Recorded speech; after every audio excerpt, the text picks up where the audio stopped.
Guys, welcome to the show. Today is going to be a fun episode with Brian Rimsza, and he's going to be recapping his Dall sheep hunt last summer. And I'm also going to be joined by Chase Christopher and Kevin Passmore of the Mountain Project. They are also going on a Dall sheep hunt at Arctic Red River, as well as Mountain Caribou.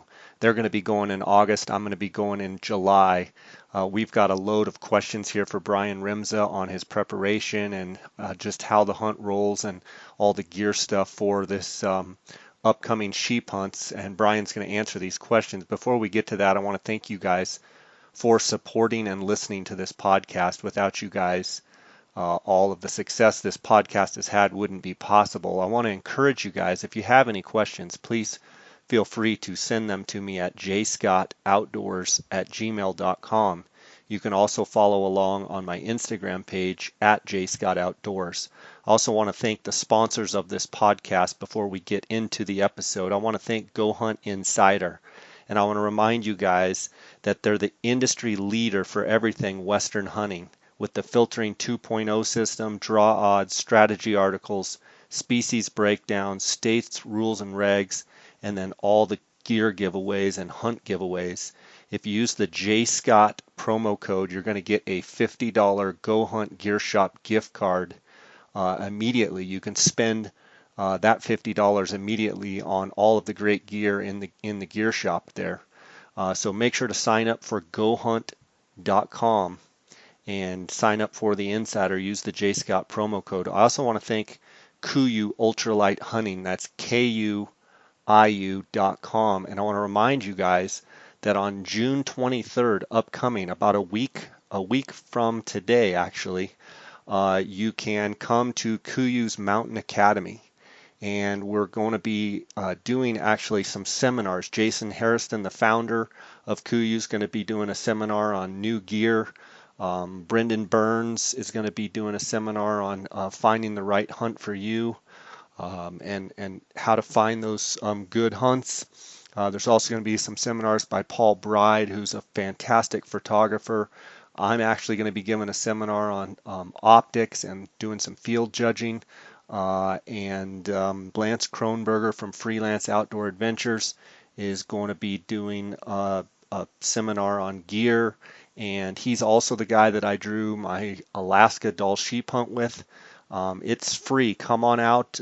Every seminar, they're actually going to be giving away a $250 gift certificate that you can use immediately. So if you're in the area or if you want to fly in, right there in Dixon, California, June 23rd, the Mountain Academy. If for whatever reason you can't make it, they are going to be putting it on the KUIU Facebook Live. And I'm going to also try to get most of the audio from the seminars, put them on this podcast. I want to thank KUIU for their sponsorship of this podcast. And I also want to thank the Outdoorsmans. 1-800-291-8065 or outdoorsmans.com. If you use the JScott promo code, you're going to get a 10% discount there at the Outdoorsmans. Also have some great things coming, some sponsorship announcements and such that will be following here in the next couple weeks that I'm excited about. And I just want to thank you guys for your support. Let's get right to this episode with Brian and Chase and Kevin. Welcome to the J. Scott Outdoors podcast. Today is going to be a fun episode. I don't know that we've ever actually tried to do this, but we're going to attempt to try and pull off a four-way call here. We've got Chase Christopher and Kevin Passmore from the Mountain Project, and these guys do a phenomenal job with their YouTube videos, hunting actually all over the Southwest.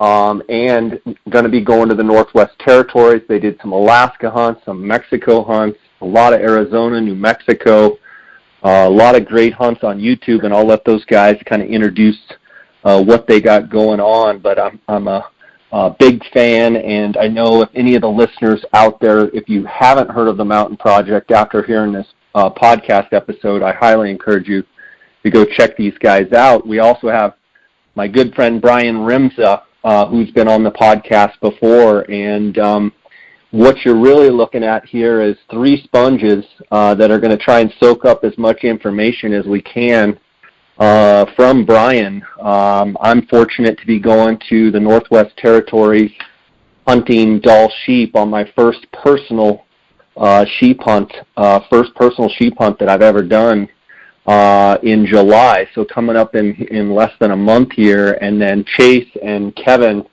are both going in late August through early September, and they're going to be hunting Dall sheep and mountain caribou. Now, my hunt is the first hunt, and the mountain caribou season is not open at that time. And we'll get into it later, but I'm sure I'll be seeing quite a few mountain caribou, and it's really an animal that I'm excited to see. I've never seen a caribou in my life, and none less see a mountain caribou. But I guess let's dive into it. Brian, how you doing? I'm doing good, Jay. How are you? Good. I'm looking forward to it, as well as I know Kevin and Chase. Kevin and Chase, why don't you guys give a little background on the mountain project, and then we'll dive in and start drilling Rimsza with some questions here. Yep, sounds good. Thanks for having us on, Jay. Absolutely. The mountain project is myself and Jay Park started it a little over 4 years ago, and just had some ideas. We both liked filming hunts, and we both enjoyed traveling and whatever else we could do, and we decided we'd throw that together and just start making films out of it. And in the early years, we would try to make a little more, I don't know, just a nice film out of whatever hunt we made. We'd take just the best footage and knock it down to a few minutes, to 8 minutes. And now, on our 4th year, we've moved on and we've started doing daily videos. And it kind of keeps all of that footage out there that people might want to see, some behind-the-scenes stuff and the mistakes and mishaps that we do, and just something that we've enjoyed doing over the years, and kind of what it's progressed into. And the last season, we added Kevin and his wife Brittany on, and they're producing a lot of really neat content, a lot of different hunts, and adding a different perspective to the mountain project. But as a whole, I'd just say the mountain project is just filming hunts, and we've started an apparel line in the last year or so, selling some shirts, and just having fun with it, mostly. That's awesome. I know I'm a big fan of everything that you guys are doing. Chase, would you say that the move more from the cinematic, to basically filming your hunts, when I hear you talking about doing daily videos, is it more of a reality, or, as real time progresses, just what's going on in all of your lives leading up to the hunts, and, in the off season, preparing for the hunts, and then on during the hunts?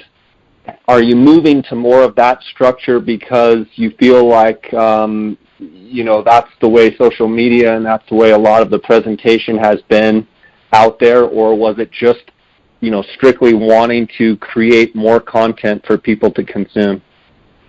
I'd say it's a little bit of everything. We really like the cinematic stuff and really look up to a lot of guys that are good at it. But there's been a big response from us doing this daily stuff. It's a little more reality TV style, but we try to keep a cinematic touch to it, and it's just been, people have received it a lot better and really like to see everything. So yeah, the more content, I think, the better, but we're trying to keep it quality content at the same time, not just throwing everything out there. Yeah, for sure. From an editing standpoint, and then we'll dive in here to the podcast. From an editing standpoint, does Jay Park handle most of the editing, or do you guys share on that? Jay's definitely the wizard with editing.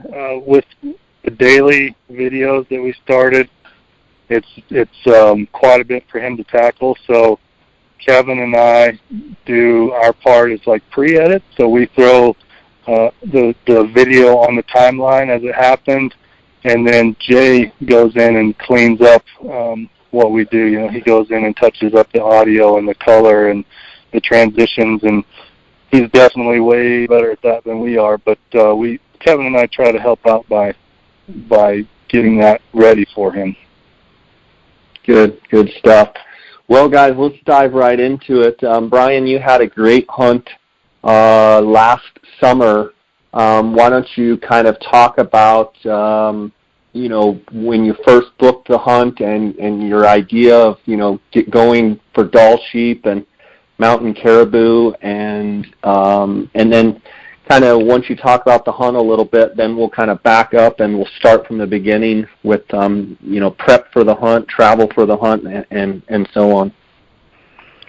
Yeah, I mean, I booked the hunt 4 years before we went on it with a good friend of mine, Mike Jones.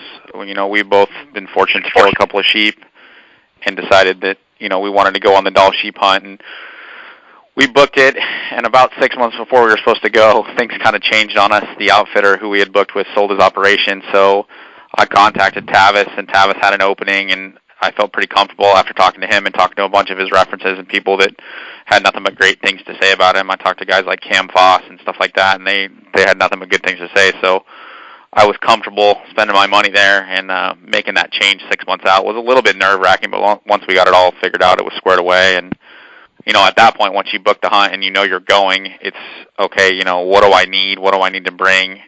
How do I make this the best experience possible? Because we all know that, you know, you get caught with the wrong gear or not the right piece of equipment, it can make things a lot more difficult on an already pretty difficult hunt that has pretty high expectations with it because they're costly hunts. I mean, I was pretty confident that I'll probably not likely get to do a Dall sheep hunt like that again in my lifetime. Maybe I will, but I went into it with the fact that this was going to be probably a once-in-a-lifetime opportunity for me, so obviously I wanted to make sure I had everything I could to make it successful and also be in the best possible shape going into the hunt so that I could, you know, get the most out of every experience. From the actual hunt, Brian, and kind of go from when you landed, and we'll cover a bunch of all the stuff before that, but from when you landed and meeting your guide, talk a little bit about how the hunt unfolded for you for both mountain caribou and for the Dall sheep. Well, I mean, everyone's hunt, just like any hunt, is going to be different. My hunt, I probably couldn't have scripted it much better than the way it worked out for me. I had gotten word, I don't know, about a week or so, maybe 2 weeks before, from some other hunters that had been up there hunting in Arctic Red of a ram that was pretty long, that they had called him Curly, and nobody had sent me any pictures or anything of him, but I had just heard of him, and there was kind of some talk out there, and people would send me a message who had just got back from Arctic Red about it, and so that was kind of pretty exciting anticipation, and you know, I mean, I got off the plane, and it's just like, it's remote, and I mean, it was a really awesome, beautiful day, the day that I got there, so that was nice. There was no bad weather, and I met my guide, and we kind of hit it off right away. My guide was Ryan Johnson, and I think he was 26 at the time, but he had been out there, you know, hunting since day one of the season. I think he'd been with Arctic Red for something around 5 years, and I mean, I walked off the plane, and he was looking at a legal ram through the spotting scope, but it wasn't a ram that he was going to let me even consider, and I didn't even look through the spotting scope. It wasn't the one we were after, and we landed in a river bottom and basically hiked 5 miles up the bottom of a river bottom to where we set up camp, and it wasn't a bad hike by any means. It was just a nice hike up a river bottom, some bouldery stuff. You know, we crossed the creek a bunch of different times because it had been fairly hot and fairly dry, so the creek wasn't really high or flowing. There were some spots that were a little bit to navigate, but that was pretty much the first day. I mean, the first day is kind of a whirlwind, but as soon as you hit the ground in base camp, your gear is already loaded, and you're just going through the food bag they made for you and switching things out. And then, I mean, if the weather's clear, he's flying you out because the weather changes so fast that he wants you out in the field hunting as soon as he can. and it was Tavis and another pilot that were flying everybody out. So I mean, everyone on day one, as soon as you landed in base camp, you were out as fast as he could get you to your guide who was already out in the field. Gotcha. And talk a little bit about, and we're going to go back through the food. We're going to go back through, Arctic Red River provides the food, but, Brian, I know you took a lot of your own food. I plan on taking my own food, and we'll get into that. But you were fortunate to land, make camp, and get a mountain caribou on the ground really quick, and it allowed you to really focus then on Dall sheep. Talk a little bit about how that unfolded. Yeah, I mean, you can't hunt the day you fly in, so you got to wait until the next day. And the next day, obviously I was super amped up to get out of the tent and start glassing, and we had already seen sheep on the walk-in, and so I got up a little earlier than our scheduled get-up time was 8 o'clock because it's light for a long period of time, and I got up at 7 and was drinking coffee and glassing sheep, and I heard some rocks roll behind me in the river bottom, and I turn around, and there's a pretty solid mountain caribou standing there at about 50 yards. And I kind of yelled at my guide, not yelled, but just kind of got his attention. And I'll never forget looking back over my shoulder as he unzips his tent and looks out his tent with his binoculars, and he's like, yeah, you need to shoot that caribou. And, 60 yards, I made a good shot, and the caribou ran off about 300 yards and died. And so the caribou was done day one, maybe an hour into the hunt, hour and a half into the hunt. Wow. With your bow, so you've got a mountain caribou down. And then, so what did you do? You guys took care of the caribou, I assume, that day, and then did you hike the meat back to the drop zone, or how did that work? Yeah, I think it's something that's important for everyone to know. For you, it's not such a big deal, Jay, because you're only hunting one animal, but for Kevin and Chase is that, once you knock an animal down, your day is spent with that animal for the most part. And so you will, get the animal cleaned up, and the guides are responsible for not only, quartering it out and then skinning it, but they also have to turn the lips and turn the ears before they can call Tavis or the other pilot to come in and get it. So all that stuff has to be done before they call anyone to come in and get it. And it takes several hours to turn the nose and turn the lips on a caribou, especially when you're out in the field, and it's not like you're working on a table and things like that.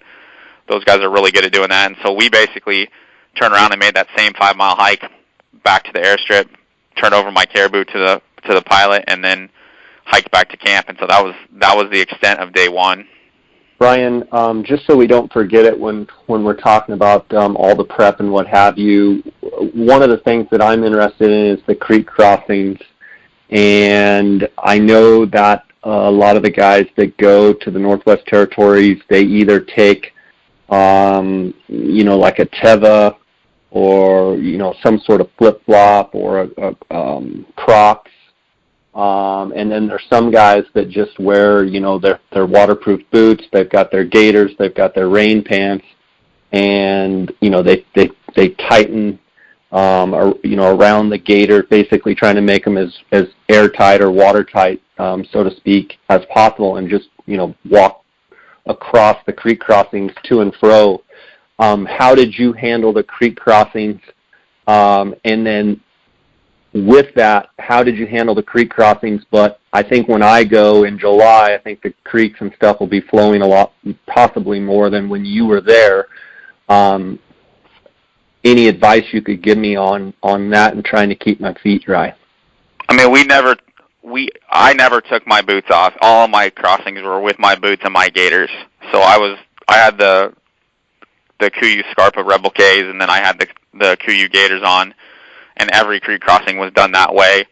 And, we had a couple crossings that were close to pushing over the top of the gaiters, but, we never switched out shoes. I did bring a trail shoe, a lightweight trail shoe, as opposed to a Croc, and they did come in very handy. You're going to want to have something else to put your feet in once you get back from a long day of hiking to kind of let your feet recover, whether it be Crocs or I had it was a Morel Bear Access 4 trail shoe that I utilized because it was a lot lighter. It was like half the weight of Crocs because I wear a size 12, and Crocs in a size 12 are kind of bigger and bulkier than the trail shoe, and I was able to just fold it down. And Jason Harrison recommended a trail shoe because he felt like if your boots, something happened to where you lost the ability to utilize your boots, you at least had a shoe that you could hike in if you had to.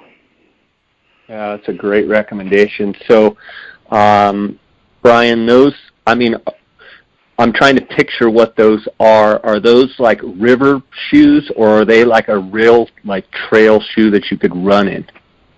No, they're a flat kind of look like, I guess, like a water shoe, but they're laced up, and there's just not much to them. But they allow your feet to breathe. You could get. I looked at taking the Ultra Trail shoes because they have some pretty lightweight ones too that are a little more aggressive as far as if you needed to hike with them. But I would definitely recommend taking some. I mean, you got to take something. I didn't take Crocs, and we never used Crocs to cross anything. But every day, the first thing you did when you got back to camp was take your boots off and put on your other shoes so that you could dry out your socks and everything. Now, these Merrells, could you, if let's say that I'm going to encounter, need a waist deep type water situations. I mean, could you cross it? Are they stable enough that you could put them on and cross, with your trekking poles with those shoes? Yeah. Okay, because I've seen on the Instagram page, Arctic Red River Instagram page, I've seen some creek crossings, and I'm a kind of a river rat myself, being here in Colorado in the summer, and so I know how hard it is to wade across creeks myself, and so the idea of wading across in like a croc or something is just, I can't even fathom it, to be honest with you.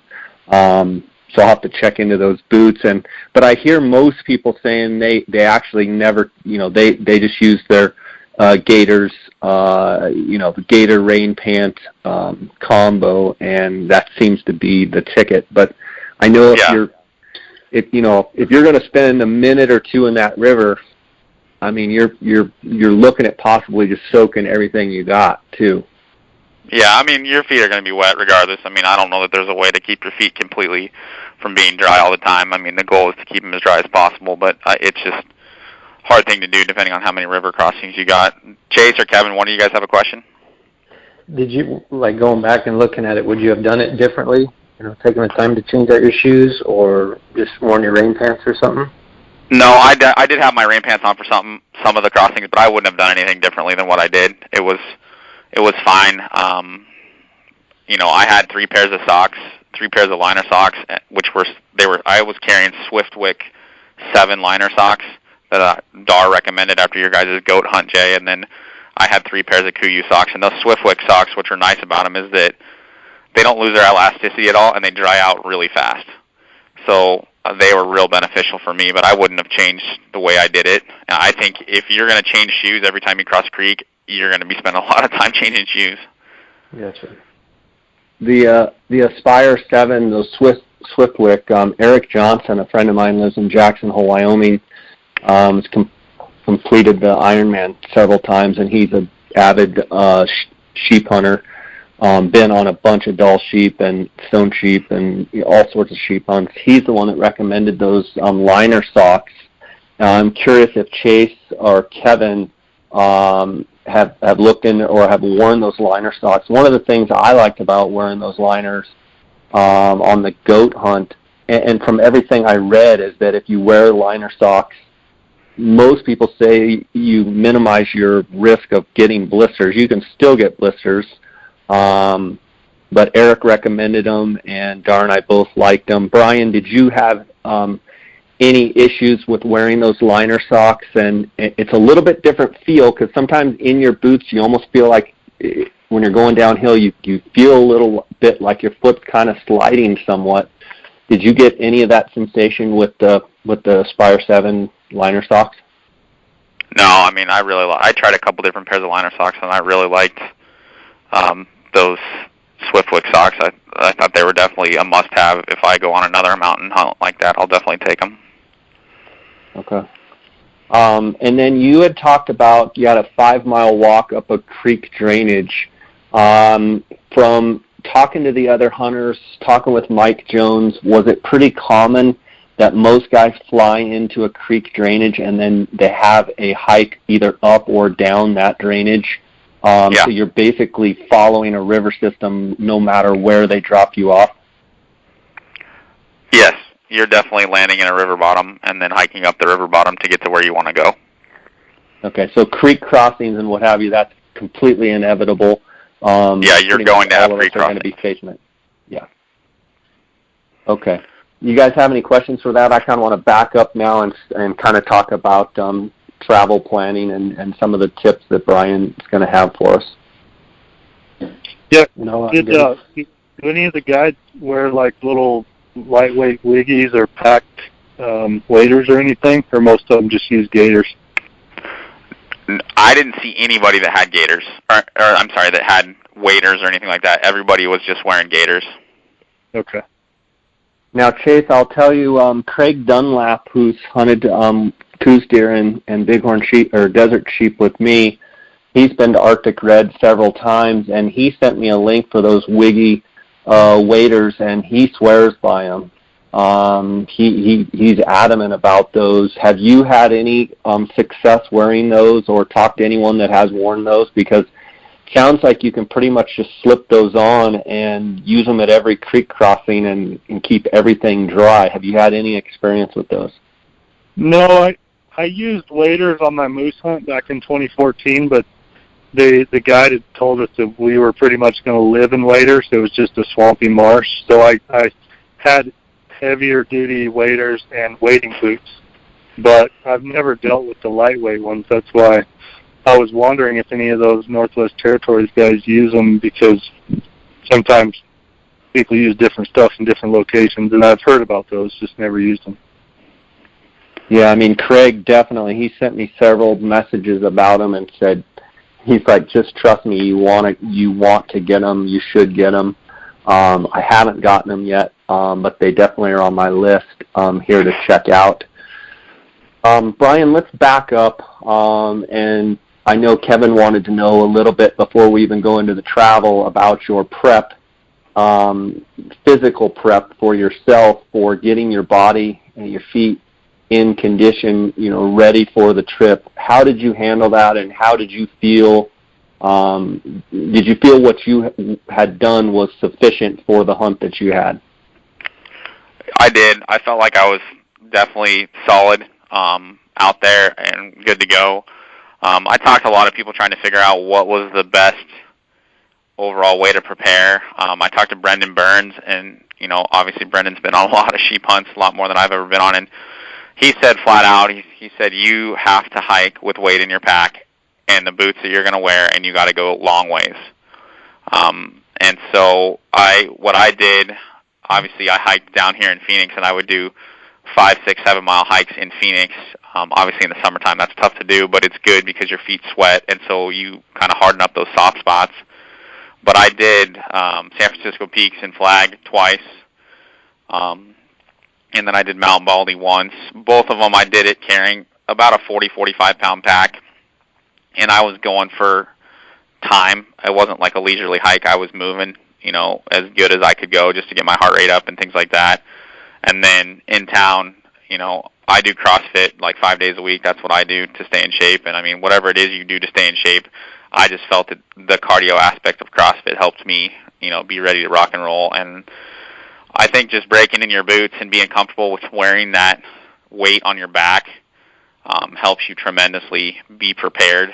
And then as far as like my diet was concerned, I pretty much regularly hang out about 200 to 205 is my pretty normal weight.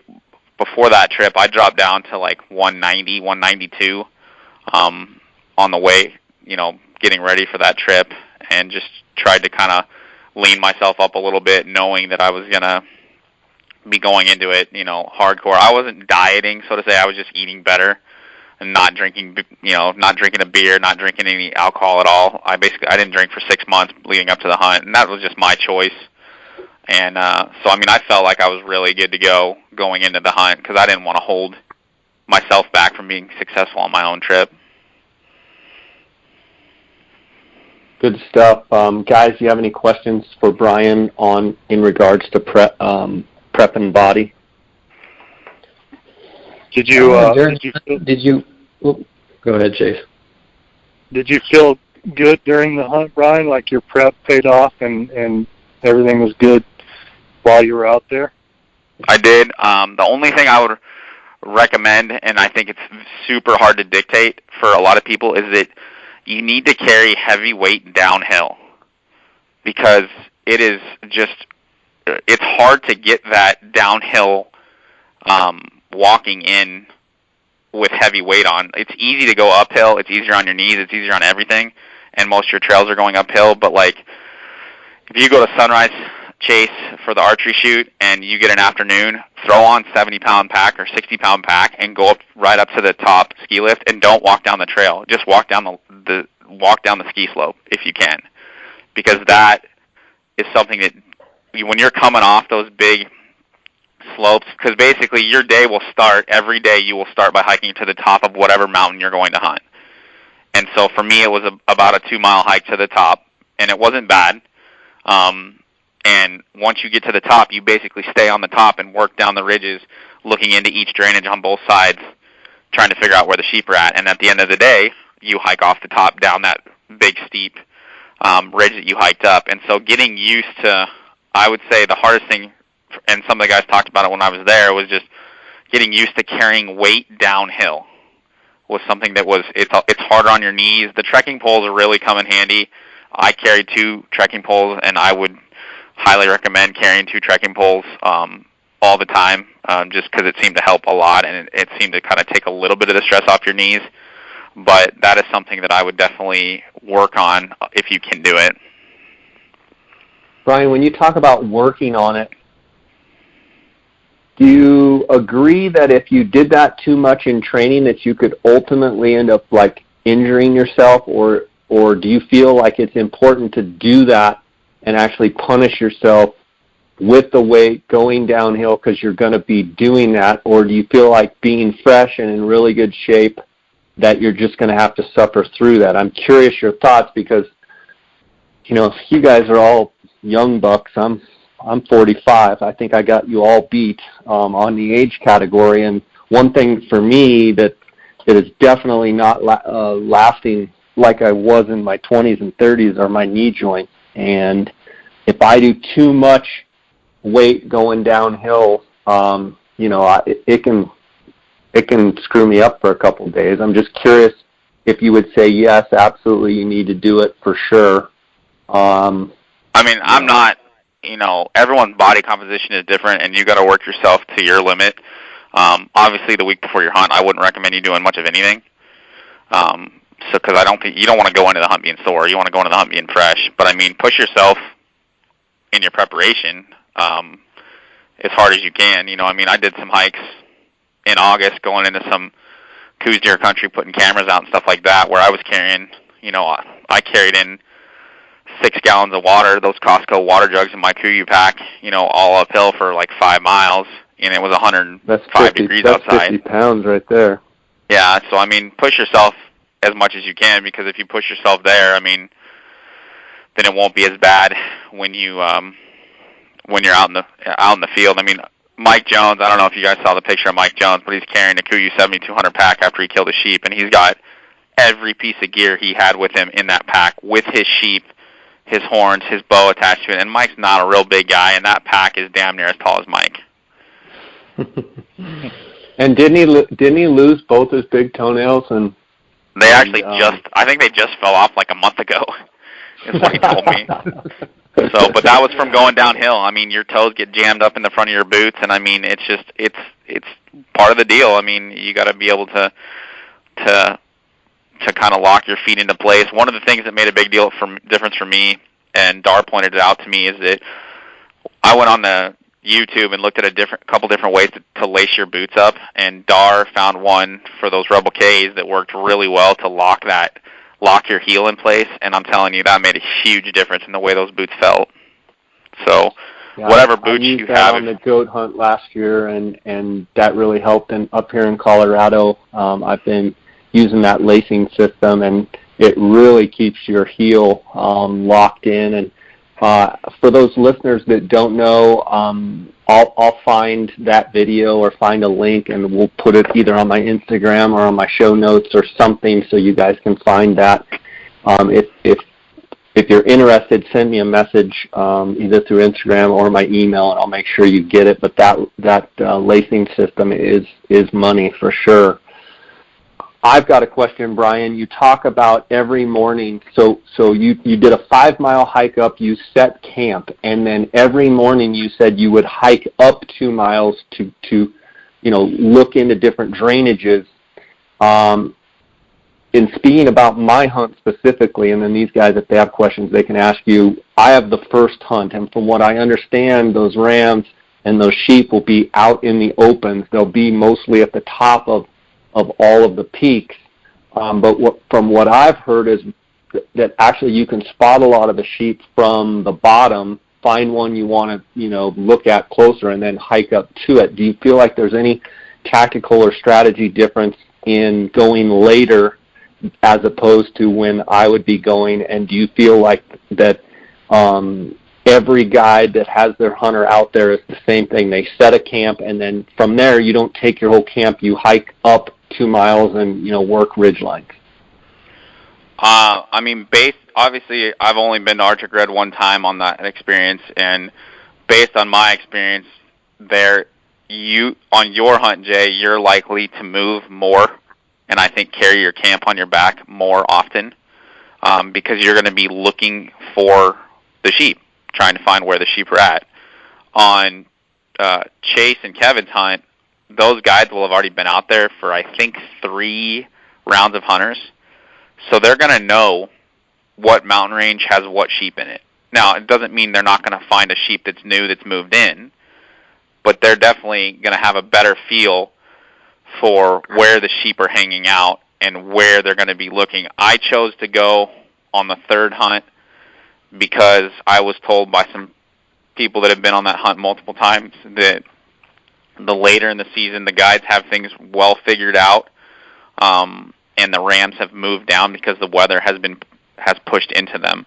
The ram I killed, the 2 other hunters before me tried to kill him, and the first hunter, the ram just sat up on this big ledge, and they could never get him killed. And then the second hunter, they ended up shooting the ram that was with him because he was just kind of over the roll, and he kind of escaped out of the deal. So, I guess your hunt, you're probably going to be doing more reconnaissance, where I think Chase and Kevin's hunt, they're going to go into it, and I think those guys are going to have an idea of, hey, I saw this big ram over here, but my hunter was 70 years old on the last hunt and couldn't get to the ram, so I'm going to take you guys in there to look for this ram. Makes sense. And do you feel like probably on my hunt that we will be camping at the top of some of these ridge lines, and I hear that most of the camping is done in the river bottom. Do you feel like I'll be carrying my camp, to the top and camping up on, a precipice or up high where, you can work off several drainages? Or do you feel like, most of what you heard is you set camp and then you hike from there and with, your day stuff? I don't know that you'll be camping up at the higher stuff. What I do think it will be likely is that you may hike over a pass and down to the next drainage to get to the next set of mountains. And you may camp up on top, but remember, a lot of the water's down low, so that's the benefit to being down low, because you don't have to carry any water. When you're hiking in to your camp, there's no reason to carry any water in your water bladder or anything like that. You just have your Nalgene bottle, and when you stop and you need a drink, you fill it up right out of the creek and take a drink, and then empty it out and start walking again. At the beginning of the day, you'll fill up your 2-liter and your Nalgene bottle and hike up the mountain so that you have water with you. But you won't be carrying water. So when you factor in your weight for hiking into camp and all that stuff, you do not need to factor in. You don't have to worry about, my gear is 60 pounds. How am I going to carry another 3 gallons of water? It's going to put me at like 72 pounds or whatever. You don't have to worry about that, because when you're hiking in to camp and things like that, you're just going to reach down in the water, fill up your Nalgene, drink as much as you want, dump it out, and hike on to the camp. And so water, you're not carrying quantities of water. And speaking of that, no one that you heard of actually purified or did any sort of filtering of the water at all. Everybody just drank straight out of the creeks, right? That's right. And Tavis says that, Tavis says you can bring a purifier if you want, but he's been guiding up there and up there for forever, and I mean they've never had any issues. Okay. Let's back up here for a second and let's talk a little bit about the travel logistics. I know, Brian, I'm going from Denver to Edmonton. You had recommended to stay at that Edmonton hotel right there at the airport, and I've got a reservation there. And then from there, let's see, I fly into the next day. I actually go on Canadian North, and I go from Edmonton to Yellowknife. But talk about the travel aspect from packing your bags, your gear, to traveling to Edmonton, Yellowknife, then into Norman Wells. Talk about that. I mean, my biggest thing is avoid LA. So for you, it's not an issue because you're going to be leaving from Denver, and for Kevin and Chase, I think I already told you guys this, stay out of LA. So for me, I flew through Phoenix to Seattle, Seattle to Edmonton. People in Seattle were just easier to deal with. They're used to seeing guns. They're used to seeing people come back with dead animals. It wasn't a huge issue to do that, and it was super smooth from Phoenix. I mean, our flights, every flight was extremely smooth. I stayed at the Nisku Hotel, which they had just remodeled. They had a good sports bar there. It was about 10-minute drive from the airport, and it was cheap. So that was one of the reasons I stayed there. Tavis recommended it. I think we paid $114 a night, and the sports bar they had there had good food. So that's where we stayed, and then on the way back we stayed there too, and they had a full-on box chest freezer in like their extra room that we were able to put the capes in and put everything in to get another hard freeze on them before we flew them home. So that's where I stayed in Edmonton. Everything was totally smooth there. There's a shuttle picks you up. You usually get into Edmonton at like noon or 1 o'clock, and so you can go to Walmart or their version of they have Walmart there. So if you didn't want to fly with certain Mountain House meals or there were certain things you wanted to pick up, you could get a cab or an Uber, take it to Walmart and get some extra things. One of the things that you don't need any candy bars, any junk food as far as that is concerned, because Tavis will have all of that. If there's any crackers or chips or things like that you like, you might want to pick that stuff up, whether it be Cheez-Its or things like that, or bring that with you. They had almost every flavor of Mountain House at the Walmart there, so I mean, but Tavis does a great job providing all sorts of different flavors of Mountain House, so I don't really think you need to bring any of that stuff. I would bring some strong bug spray for you, Jay. I don't think Chase and Kevin are going to have to worry about that. Ironically enough, the airlines will not let you travel with DEET that is 99% or something like that. So either pack it in a different type of packaging that doesn't say that, or don't tell them you have it. They also have an issue if you have a stove that has been used before. So your stove is brand new, if they ask, and it's never been used. And you don't need to fly with any gas canisters or anything like that. So does Tavis have the gas up there? Yep. He's got all the gas canisters you can stand. I did not bring a pocket rocket or anything. My guide had a jet boil, and it was fine for both of us. I would, if I did it again, maybe bring a pocket rocket, not a jet boil, just so on rainy days I could heat up my own coffee or whatever when I'm sitting in my tent. It was not a big issue for me, but it would be a decent feature if you had the ability to do it.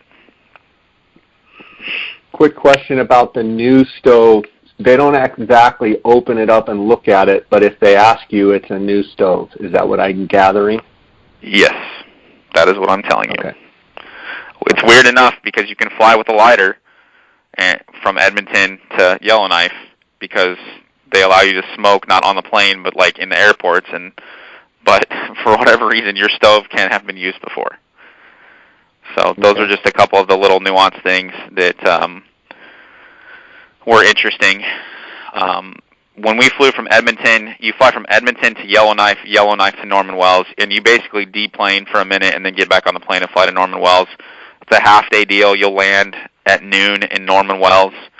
And be prepared that if the weather's good, Northright will be there, and they may say, hey, Tavis says you're coming now. And so they may take you right from there, right off that plane and put you right on a Canadian North plane and fly you right out to base camp right then. That did not happen for us, and it was fine because it gave us a chance to sight in our bows, go to the rifle range, double-check our gun zeros. We stayed at the only hotel, I believe, that's in Norman Wells, which is the Heritage Hotel, and they had a truck that they let us drive to go to the rifle range and shoot our rifles. The owner of the Heritage Hotel was, I think we talked about this once before, but was a little cranky. Understand that if you book a room and things change, like you land and they say, nope, we're taking you to base camp right now, you're not getting your money back. Just is what it is. So with that, But you also... would you book Go ahead, Chase. Go ahead, Chase. Would you book that room, or would you just buy it when you get there and hope it's available? I would book it, and it's going to sound really weird, especially for you, but believe it or not, there's a huge group of Asian individuals that will come up there, and there's a huge thing about getting it on with your wife under the Northern Lights. And so you will be seeing the Northern Lights, and so it's very likely that a bunch of those rooms could get booked up. So it is very weird. Should I tell my wife she needs to come? I mean, I don't know what the deal is. For me, Chase, the deal is that you're spending a bunch of money going on this hunt, so why even worry about it? Right. Yeah. I booked the room knowing that it might not ever happen. I've already booked it. And the thing is, honestly, is that if you got there and there wasn't a room available, you really could just roll out your tent. There's a golf course literally 100 yards away, and you could roll your tent out and sleep right there. And I don't think the guy might grumble a little bit, but he's not gonna really bitch about it too much, I don't think. Yeah. So, but the rooms were good enough. They have a huge storage room, which is super nice, and the storage room allows you to leave. So basically, when you at the Heritage Hotel, when you fly to into base camp, you leave your bow case, you leave your rifle cases. Chase, you guys will leave probably some of your video equipment cases that you can there. So when you leave the Heritage Hotel to fly into base camp, your backpack is packed with whatever you are taking on your hunt, and you are carrying your gun in your hand on the plane along with your bow. Okay. And are you wearing your gear like you were going to head, like you need to be ready to walk straight out and fly right into the bush from the Heritage Hotel? Yes, I was wearing my gear. I flew with my boots. I flew with a pair of pants that I knew I could wear on the hunt, and I had my main jacket and my backpack with me, so that I had all of that stuff in the event. And I had all my optics with me, like my tripod and my binoculars and my spotting scope with me, so that in the event that something happened or got lost, I at least had enough to get by. And for Chase and Kevin, we flew, Mike and I had one case that had both of our bows in it, and then we had one case with both rifles in it. And we were bow hunting, that was our focus, and so each of our guides carried our rifles rather than their own rifles, and they were fine with that as long as it was a .30 caliber gun. They just didn't want to be carrying like some 6.5 Creedmoor if they had to deal with a bear or something. Right. And they're a little hard on the guns. My guide was real good. Mike's guide was pretty rough, and it turned out to be they were both my guns, so they were a little rough on the guns, but they were okay. But they did carry our guns, so that cut us down to 2 gun cases, and then Mike and I each had a fairly large-sized duffel bag, and on the way back, we combined our clothes into one duffel bag, and then we put both sheep horns and both sheep capes in one duffel bag and flew them back with us as a checked bag. The capes were frozen, the horns were skull-capped, and nobody said anything. In Edmonton, the lady's like, man, you guys were successful. Congratulations. Have a great day. And that was it. Nice. On the way back, you clear customs in Edmonton. So unlike some places where like you would normally land in Seattle and you would think you would clear in Seattle, you clear customs in Edmonton. So make sure you allot yourself enough time when you go to the airport on your way home to clear customs. I did not realize that. And so we cut it a little bit close, but we were fine. So you don't actually stop in Seattle for customs. You just change planes in Seattle and go to Phoenix? That's correct. Okay. Yep, you clear U.S. customs in Edmonton. Okay, perfect. So you fill out the paperwork, and we had all the paperwork and all that stuff. There was no issues with any of that stuff. It just takes a little bit of time, and so make sure you give yourself enough time. I didn't realize that, and so we cut it a little tight, but it wasn't bad. And that's just coming home, right? That's coming home. Going there, I mean, there's no issues. It's just coming back. Going there, you already landed in Edmonton, and so you clear customs in Edmonton with your gun. You guys have to get that Border Patrol form filled out and signed. And so for your 4457 form. Yes, and you can print it out online. Go ahead. That has to be filled out before, correct? Like yeah. At the Phoenix airport at U.S. Customs or at the Denver airport at U.S. Customs, like you have to have that filled out before you come back into the U.S., correct? Yeah, what I would do for Chase and them is, whatever guns you guys are bringing, one of you guys come down here, have the form filled out, and just drive to the customs office at Sky Harbor. It's on the south side of Sky Harbor. It'll take 2 seconds. It'll be super fast, and then you just keep that form inside your gun case the whole time. Now, so you can do this like a week before? Yeah, you can get it a week before. You'll be fine. Gotcha. Do you claim any other nice items like cameras or anything like that, or just your guns? I just claim my guns. I don't think I put on there that I had bows or anything like that, or optics or anything like that. You might have a little more money, Chase, in camera equipment than I had, because all I had of value was a pair of 15s and a spotting scope. Okay. So obviously I know some of your lenses can be pretty pricey. So you may need to claim some of that stuff. I don't know that it would be a huge issue. When we cross into Mexico, when we come back into the U.S., they typically they don't care about camera equipment and all of that. You can check and make sure. What they're checking for is they want to make sure that you didn't buy that in Canada and bring it back. If you did, it would be subject to a tax. And I would tell you that if any of the equipment, or if you filled out your 4457 form, if you're taking the same gun, you don't have to do a second 4457. You can use that for forever. That 4457 form, I've used the same 4457 form for my 257 Weatherby for probably 10, 12, 13 years. So I don't know what you're planning on taking. But if you've already done it, then it's good to go. If you need to add anything to it, or if you're taking a different rifle, then of course you've got to do a new one. Okay. And there's plenty of times where people have crossed, Chase, and they've never asked for that form. But of course, the one time that you don't have it, they're going to ask for it. Right. And right. I don't think Bob Griego went last year with Jennifer Griego, and Jennifer has a ton of medical equipment that she has to take with her, and I don't think they had any issues with trying to have to claim any of that stuff because they brought it with them. Okay. Yeah.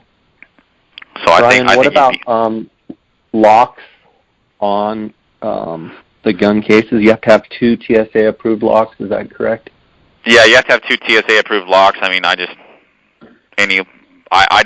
any padlock on the cases, and then your ammunition has to be in a different case than the gun.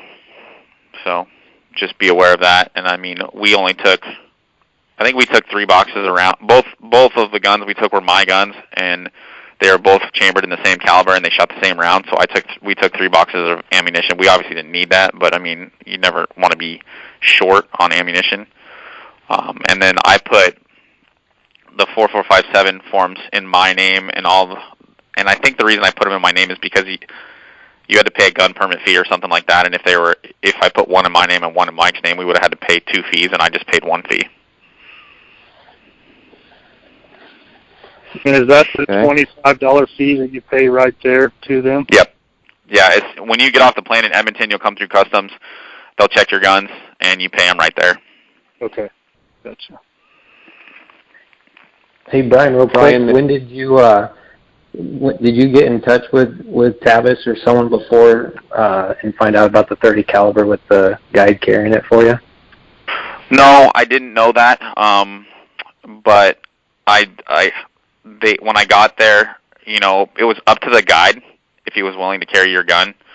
And I get it, because, I mean, my gun, you know, had a 20-power scope on it, and my guide's carrying a Remington Model 700 with iron sights on it, so simply to deal with a bear.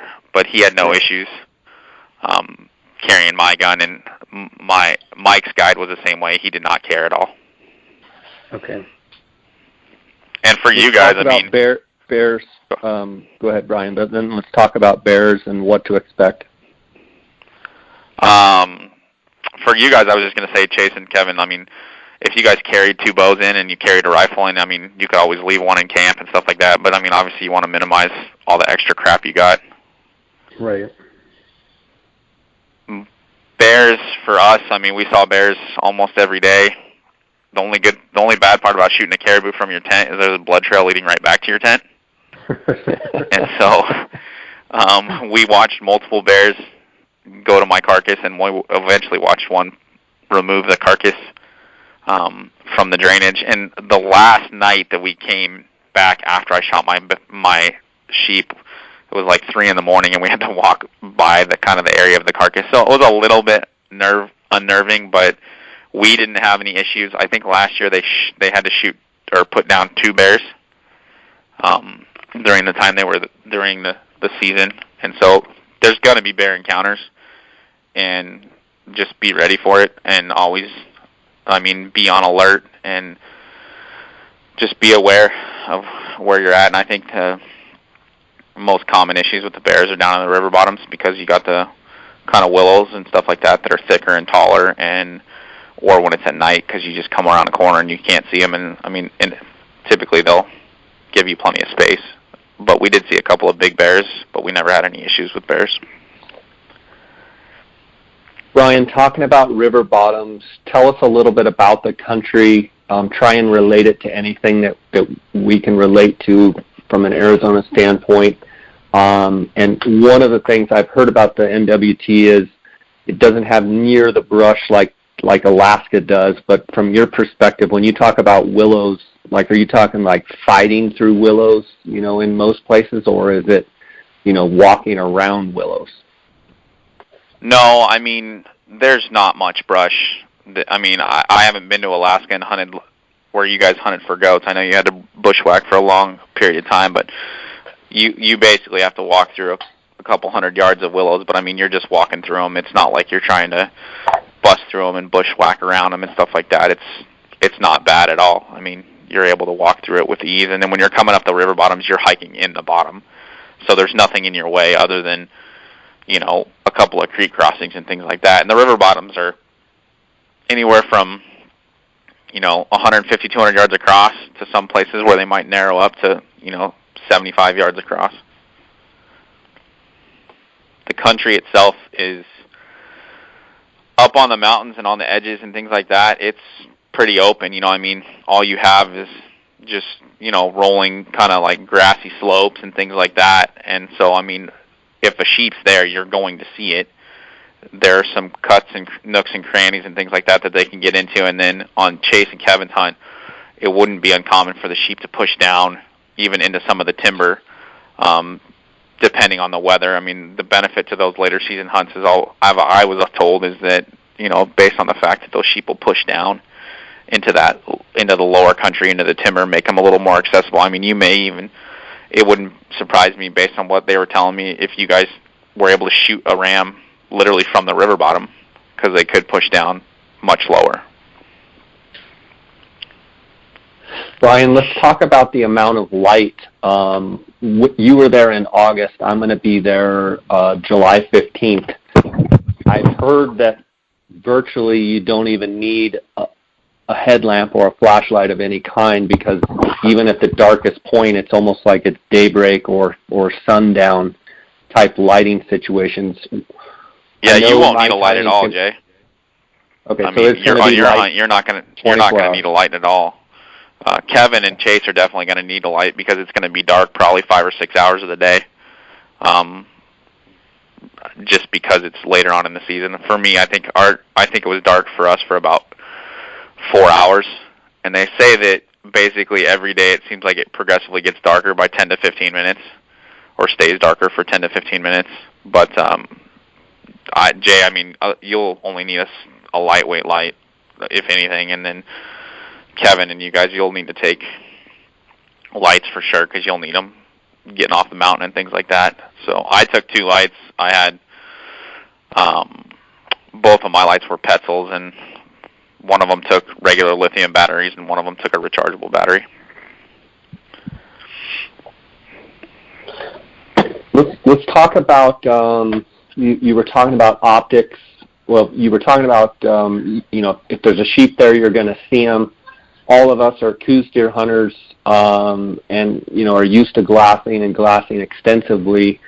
From, just a total newbie going up there, would there be a certain type of terrain? I mean, from what I understand, you just look for green grass, and anywhere you see green grass, you're likely to see a Dall sheep. Are there any tips that you could give for, hitting the ground running, trying to, spot Dall sheep as quickly and efficiently as possible, Brian? Man, I mean, Jay, on your hunt, I think those sheep will be anywhere. They'll be in the cliffs, in the rocks, all over the place, and I don't know that they're going to be just in green grass. They're definitely in green grass, but I mean, on your hunt, you're going to find them. You're going to find them at some of the highest places you can imagine. I think for Chase and Kevin, they're going to move down lower. You may have to be picking stuff through some trees and things like that, and getting a look at the sheep and figure out what you're looking at. So I mean, they're pretty. I mean, if they're there, you're going to see them, and even if you're just walking, you'll see them with your naked eye. And so you'll have to sit down and bust out your tripod and figure out what you're looking at, or bust out your spotting scope and get a look at, what kind of ram you're evaluating and looking at. Based on talk about optics, what you would take, what you'd recommend we would take. I took my wife's 1250 ELs because they were lightweight, and then I took a Leupold rangefinder with me, and then I had an STS 65 millimeter spotting scope that I took, and I carried all of it. I had a lightweight slick tripod. It was a carbon fiber tripod, smaller than what I would normally carry on a Coues deer hunt, because I was going for as lightweight as possible. And then the one I actually took was a slick carbon fiber 613 CF, and then I had the Outdoorsman's pan head with the Outdoorsman's adapter. I took the Outdoorsman's pan head over the pistol grip because I wanted to be able to digiscope, and the pistol grip doesn't work for digiscoping because when you put heavier weight on the back of it, it can't hold the weight. Hey, Brian, did you feel like that tripod was sufficient, and did you feel like the 12s? I was planning to take 1042 EL Swarovski. Do you think I'll be fine with the 10x42s and then having my 65 millimeter spotting scope? Yeah, I think the 10s will be fine, and your spotting scope will be fine. You're going to be using your spotting scope more than, for the most part, for everything. And so, I mean, just to kind of get a look at the sheep. Kevin, what was that? So, with your spotting scope, me and Chase, we're going to be hunting together. So we've been going through for the last couple months and really breaking down gear, and talking about one of us taking, the tent and trying to, make a compromise to where we're both in one tent, but the one that's not carrying a tent, we've been tossing back and forth, taking a Swarovski 95 for digiscoping and all that. With it only being dark 5 hours out of the day, not much, but do you think we'd gain anything with taking a 95 with that weight difference to 65, or is that just stupid? I mean, it's all what you want to do. I mean, the 95 is big, Right. And I think you're going to get some incredible digiscoping with it, and it's an awesome thing. Do I think you need it? No. And you guys are talking about sharing a tent. I don't know what tent you're taking. Just make sure it's a tent that's big enough to give you guys, that has a vestibule so that you guys can dry your clothes out. So I was in the KUIU Mountain Star 2-person tent with aluminum poles, and it was big enough for me. There's no way that I would share it with anybody else. Right. My guide had oh my gosh, I can't remember the name of it. Super common tent. It's it'll come to me, but it's the green. They're the kind of the dark green tents that are real well known, and it had a big vestibule in the front of it, which would, yes. My guide had a Hilberg tent, and that's what he took, and it had a huge. I mean, the vestibule part of it was almost as big as the tent itself. And what's nice about that is you can dry your gear. Gotcha. So I'm not saying you can't share a tent, but just make sure you have some way of being able to spread your gear out, because you're going to get rained on, you're going to get weather. You may spend a good day in the tent, and the nice part about having the vestibule is that you can kind of get out of the tent, sit there, get up and move around a little bit, and gives you a little bit of space to move around. I would not have wanted to share a tent with someone on. I'm gonna second that. I'm gonna second. Yeah. There's no one in this world that I'd want to be in a tent for 10 days. So take that however you guys want. But if it were me, I would take my own tent. And I think that you will. I think you're gonna like having your own tent, in my opinion. I know you guys have a lot of extra camera gear, so you got other things that you got to think about. So, I mean, it's something that you're going to have to make a decision on. Yeah, this is all based towards camera gear, nothing to do with the whole Northern Lights and all that weird stuff. Well, that's good to know. I mean, I know you guys are pretty close, but I'm glad you clarified that. I'm glad we've got clarification on that mountain project, guys. We've clarified that. Good. Yes, for sure.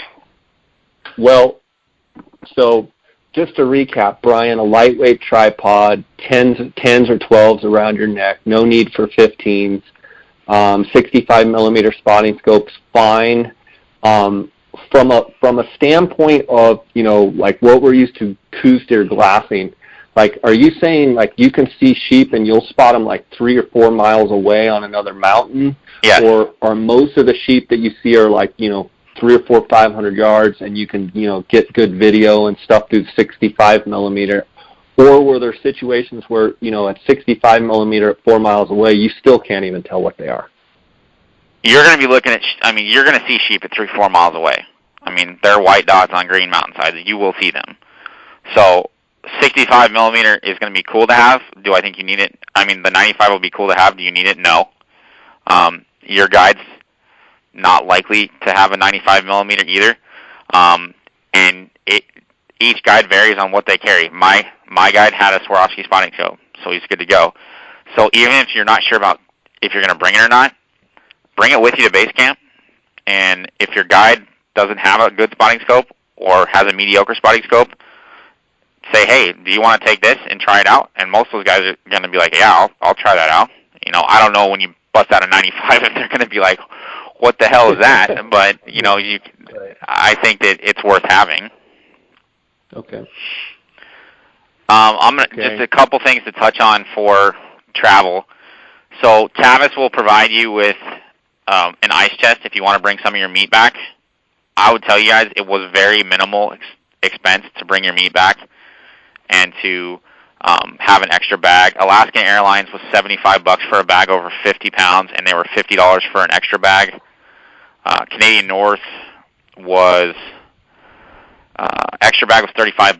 If it was 50 to 70 pounds, it was $75, and if it was over 70 pounds, it was $100. So the oversized bag fees or extra bag fees were pretty minimal, in my opinion. So I would definitely bring your sheep horns and your cape back in a checked bag. So however you want to do that, I would definitely manage to do that. You may end up changing your flight, and if you do, it'll most likely be with Canadian North, and it's a $50 fee to change your flight. Not a big deal. Do not fly with your trekking poles. They will not let you on the plane with them. So make sure your trekking poles are checked in your bag. What about lithium batteries?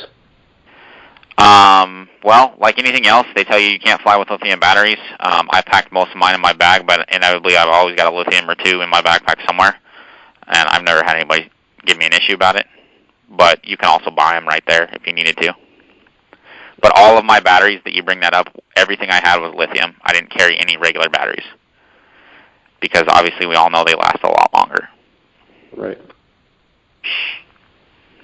Chase and Kevin, if I guess, Jay, you want to move on to some clothing stuff? Yeah, absolutely. Just dive into it. For me, I took the Alpine Pants, and then I had the Ultramarino zip-off long underwear, and I had the 145s. I will tell you, those zip-off long underwear that KUIU makes are one of the best products I've ever had, because being able to, and up there especially, being able to take off and put on your long johns without having to take off your boots is worth a lot of money, because everything's wet. So if you got to sit down and take something off, you know, it's hard to do it without getting wet. So those zip-off long underwear are incredible. Jay, I'm not sure you're going to need them at all, but I took the 145s, Kevin and Chase, and you guys are going to be there for about 7 days longer than me, but I still think the 145s would be fine for you. I took a full set of Super Down, so pants and the jacket, and a couple times I put on my pants just because I got cold and I had them, and I'm like, well, I'm stupid to sit here and shiver if I've got this in my bag. So I always have my Super Down pants and my Super Down jacket in my pack. Did you ever sleep with it? No, I did not sleep with any of it. Brian, let me ask you a quick question. Yeah. And tell me if you think I'm crazy. From what I've heard, and obviously I'll have to check the weather right before I go, but I'm halfway contemplating just taking my Neo Air sleeping pad and not even taking a sleeping bag and sleeping, if I need it, sleeping in my Super Down pants and my Super Down jacket. Now, Kevin and Chase, that's obviously not even close to an option, but from what I understand, that first hunt, it can be extremely warm. Yeah, those guys, that would be... I mean, I think you could do it. It wouldn't be bad to have, I mean, I think you'd be fine as far as temperature is concerned, but I'm not an expert on that stuff up there at all. As far as, you know, I'm sure the weather can change just like anything else, and so I would definitely be cautious of that, but I think you could do it if, you know, if that's what you wanted to do. Obviously, Chase and Kevin, you guys are not going to do that. You guys are going to want to sleep back. Otherwise, you guys are going to turn into the Northern Lights couple. To survive. Yeah. Yeah, because, you know, that KUIU 30-degree bag, you know, it's only 2.5 pounds or something, but I'm figuring, I was just thinking that I might not even need it. But anyway, I'll play that by ear. But go ahead and keep going through your gear. I had a Peloton 240 sweater. I wore it a little bit, not a whole lot. Rain gear, I had the Chugach NX. Go ahead, Jay. Was it the hoodie? The only thing I carry with a hood for me is my outer layer. I don't like having 3 hoods on my stuff, so the only thing that had a hood on it for me was my guide jacket and my rain jacket. Okay. And then rain gear, I had the Chugach NX set, which was great for me. Held up really well. Did what I thought was exceptionally well. I took for my jacket and stuff, I took the guide jacket, and then obviously I had a Super Down jacket. I chose the guide jacket over the Kenai jacket because I felt like the guide jacket had a little more water repellent ability to it, and so that's why I chose to take it. I think that you can carry for Chase and Kevin, you guys could potentially carry the heavier weight, fully waterproof jacket that KUIU makes and not even have to carry the guide jacket, but it's just hard to say because it's a little bit of weight difference, but then you don't have to carry a rain jacket and a jacket. You're just carrying one jacket that can suffice as both. Gotcha. So it's something to kind of think about. But I wouldn't go for chasing, Kevin. I wouldn't go any lighter in rain gear, and I don't even think for you, Jay, I'd go lighter because I mean that stuff is that. Yeah, I'm taking the 2 gas for sure. Yeah. And so those guys might consider taking the Yukon, the heaviest KUIU rain gear. They might consider taking that. If they're going to be there for 14 or 21 days or whatever it is. Yeah, and that's what I looked at. I looked at, maybe doing that because then you wouldn't have to be shuttling things on and off. But it's kind of 50-50 what you like. Brendan Burns likes the Kenai jacket. That's what he recommended to me, and I like that jacket. I just don't feel it has the same kind of water wicking capability as like the Guide jacket had, so that's why I chose the Guide jacket. It's definitely a softer type material. Yeah. From a feel standpoint, it definitely feels softer and doesn't have that, what you would think would repel water. Yeah, and then gloves, I had Guide gloves, and then I had another lightweight pair of mechanics gloves that I like to wear on my hunts. I felt like the Guide gloves were a little light. So if I was you guys chasing Kevin, I would take something, I would look more along the lines of like a Yukon glove or something that's fully waterproof in a glove that has some warming capability to it. Okay. Because my hands got wet and I would have to kind of dry things out. It was never a huge issue, but having something that could keep your hands dry would be, I think, kind of a nicer luxury, especially if it gets really cold. We already talked about gaiters. One way or another, make sure you're taking gaiters, whatever brand you choose. Just make sure they fit. I would encourage you to hike with them on your boots if you can. My gaiters tore through my shoelace, so I was able to just tie the shoelace back together, and so I was good. But make sure you both bring an extra set of shoelaces, in my opinion. It's lightweight, maybe just one pair between the two of you, but in case you need it, you have it. The last time I listened to you and Jay talk about it, you talked about taking some sort of a Velcro strap on your trekking poles for creek crossings to throw, just something extra to pinch your gaiters down. Yeah, if you take an extra Velcro strap, you can take it and basically run it across the top of your, right across the top of your boot onto your gaiter, so that it creates kind of like an extra seal, so to say, there. The other thing is if you have your rain pants on, so if you have your boot on and then your rain pants over the top of your boot and then your gaiters on over the top of that, it's probably the ultimate, so to say, setup, but you won't be always walking with your rain pants on unless it's raining, you know what I mean? So it's not like you don't always have that on, but it is an option. If you get to a deep crossing that you're worried about, you can put those rain pants over top of the boot and then put the gaiter over top of the rain pant. Okay. And then trail shoes, whatever you decide, there's a lot of different ones out there. I found that the trail shoes were lighter than the Crocs in my size, and I also like the ability to have a shoe that if I needed something, I could utilize it for it in case my boots went down or something happened. Whatever boot you take, treat it with waterproofing stuff. I don't care if it's a synthetic boot, treat it before you go. Okay. You wore the Rebel K's, Brian? Yeah, correct. And they make a treating solution for those too. So, I mean, treat them with a waterproofing solution just to give you that extra You're like protection. in an aerosol can, or is it rub-on, or how does that work? Mine was just a pump spray, stuff that I got from Sportsman's Warehouse. And it's kind of like a white milky thing. And they probably have some other stuff out there for it, but I think it definitely will help a little bit. And something for me, something out there, Brian, real fast.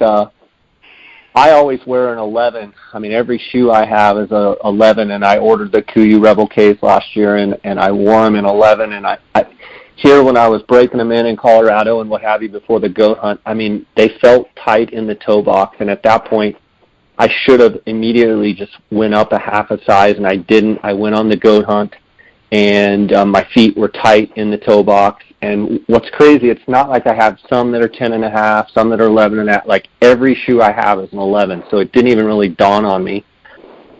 This year I ordered the Rebel Ks in the 11.5, and what a difference. I mean, it went from being tight in the toe box to perfectly fitting boot, but definitely a half size up. So anybody out there listening, these KUIU Rebel K boots are phenomenal boots, as lightweight as they are. I mean, Brian, I was wearing the Schnee's Granite, and I've worn those for years, but they're just so heavy. You know, they're a leather boot and just such a heavy boot. These KUIU boots are so light, but definitely if you're looking at ordering the boots, it may not be the same with everybody, but I've talked to a handful of guys, and definitely I would recommend ordering a half size larger and starting from there, and it's made a world of difference for me. I love these boots now, and they fit perfectly. So, Jay, yeah, for sure. This summer, a buddy of ours, he lives in Flagstaff. His name's Clay DeClore. He came and fit me and Chase for boots, and showed us. We've been buying all of our boots one whole size off, and kind of showed us what you guys were talking about. Too small, and he showed us a way to lace them up like you guys have been talking about to hold that heel in the back of that boot. And since the boots I'm taking on, me and Chase are taking the same ones, but I've been working out and hiking in them, and it's amazing the difference it's made in my feet and how they feel with a weighted pack, hiking far. That's great stuff. That's good stuff to know for sure. And deep down, I knew before that goat hunt, I knew that the boots, they were the wrong size, but I just, I've never worn anything other than an 11, and it's like, but now that I've gone up a half size, so, it may just be me, but I don't think it is, because I know some other guys that say, yeah, they went up a half size, and it worked perfect. So just wanted to throw that out there. And, guys, if your feet aren't happy on a long hunt, I mean, it could be a miserable time. So, yeah. Brian, I don't think I heard you. I heard you talk about your Peloton 240. I heard you talk about your jacket. I heard you talk about the KUIU 145 zip-offs, but I don't think I heard what you took for shirts and how many did you take. I'm planning to wear the 145 merino zip tees. I like merino, and I like the KUIU zip tee. Curious, how many shirts did you take? I took the Ultra Merino 145s in the Henley, like with the pocket on the front, because I don't like the zipper, and I had 2 of them, and that seemed to be sufficient. One thing I didn't mention for both of you guys is that Tavis has a washer and dryer there in camp. So, Jay, you're probably not coming back to camp, but there's a chance, Kevin and Chase, that if you guys kill sheep, that he may move you to a place where there's better caribou hunting, and so there is a chance that you may get to wash a few things in there. You'll definitely probably get to take a shower and stuff like that, so just be aware that there is a washer and dryer there, that if you needed to wash something or something got soaked in blood in a pack out or something like that, you could get something cleaned up. That's good to know. Hey, you mentioned you were wearing the Alpine Pants. What made you go with those over the Attack? Just personal preference? Yeah, I liked having the knee pad because I felt like I might be doing a little more crawling and stuff like that. It was pretty soft there, so it wasn't a huge issue. But they were a good pant. They worked well for me. I like my Attack pants a lot too, so it was kind of a tough decision. I, for me, was very glad that I did not take the guide pants just because they'd have been too warm. And I think for you guys, I don't think you're going to need a guide pant, even though you're going later. You might, but if you have a super down pant or something like that and some long johns, you can obviously make those pants thicker. But I took the Alpine because I had the knee pads in them, and obviously they just came out with a new version of the knee pad that probably is a little bit quieter than that older version. But that's what I took.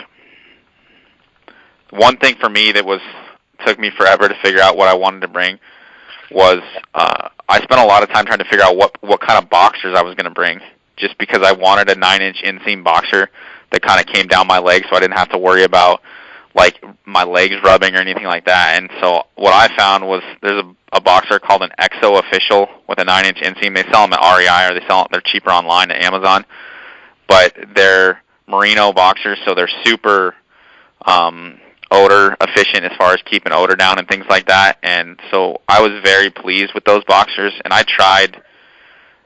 A lot of guys like the First Light Red Desert boxers and stuff like that. I tried those. I just couldn't get them to fit the way I wanted them to fit. I really like Under Armour boxers, but Under Armour gets a funk pretty quick, and for a 15-day backpack hunt, I didn't want to deal with that. But I was very pleased with the way that those boxers performed for me. And I took 2 pairs of boxers. I took 3 with me in the base. Go ahead.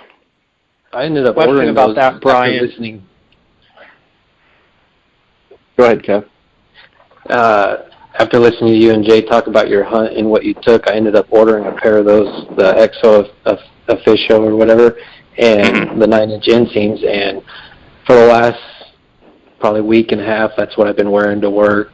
And I've done 3 or 4 hikes in them, and I literally pulled them off the other day and asked Brittany to smell them and see if they were new or not. She couldn't. She shook her head, knew what I was up to, but she's like, "Wow, that's amazing." So yeah, I was very pleased, and I found them kind of right like a week and a half before my hunt. But I was very pleased with the way they performed and the way they worked out there. I took 3 pairs into base camp, and then I only took 2 pairs in my pack when I actually went out. I kept a full set of clean clothes, socks, boxers, pants, and a shirt in base camp that I did not take with me. Gotcha. Okay, I have a question about that kind of stuff, Brian. When you were actually out in the field and you had 2 pairs of boxers with you, when you'd wear 1 pair for a day or 2, would you then clean them in the creek and let them dry, and then wear the other? Would you rotate them by cleaning them, or would you just not even clean them? You would just rotate them and let them kind of air out. Well, I was back in base camp on day 6, so it didn't matter to me. I had worn the same pair for 6 days. Maybe I switched it up, I don't know, on day 3. And so I was able to wash them out and back at camp. So, I mean, that's just something you're going to have to figure out. If they get wet, you're going to hang them out because nobody wants to be wearing wet underwear. And there were a couple days where I came back wet, so I assumed that before I went to bed, I switched boxers. But those down sleeping bags, depending on what bag you have, they have a way of kind of pulling that moisture out of whatever's in there that's wet. So if your socks are slightly damp, it seems like it'll dry it out and pull it out of there. And it definitely worked over time and stuff like that. So I just kind of rotated them as I saw fit. I didn't have a method to the madness of that by any means. Okay. Would you recommend for me definitely, take an extra pair of socks? I hear you took 3. I took 3 pairs of socks, and I would never not go without 3 pairs of socks because I always had a pair in my tent all the time, and then that never left my tent, and then I had a pair that was drying, and then I had the pair I was wearing for that day. Okay, and the socks are lightweight. You're adamant about. Yeah, I thought it was important because, man, you want your feet to dry out. Because if your feet are wet for long periods of time, which they will be all day, that's fine.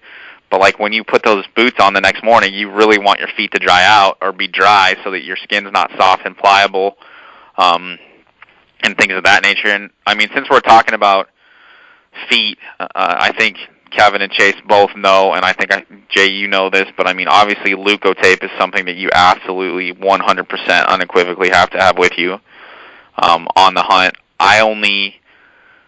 I felt a little hot spot on my heel on my very first hike up, so I told my guide, I stopped, I put a piece of Leukotape on the heel, and that's the only time I applied it. Mike Jones, on the other hand, looked like he used the whole roll of Leukotape on his feet by the time I saw him, back at base camp. So that Why stuff. Do you think that was? I don't know. I mean, everybody's.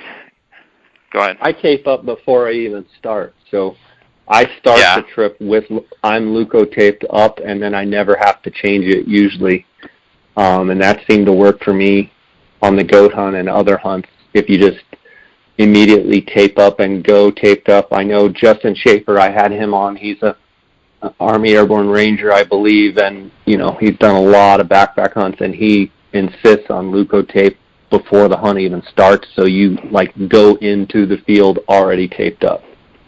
Yeah, and I didn't know exactly where to put it and how. I mean, I looked on how to put it on the back of your heel and stuff, and I utilized those methods that I saw online on how to kind of layer them on the back of your heel.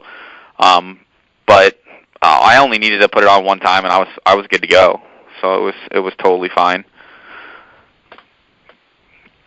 I'll get into my. You can order it online. My wife orders it for me. Usually 2 packages at a time, and it's great stuff. If anybody out there listening has not used it, highly recommend Leukotape.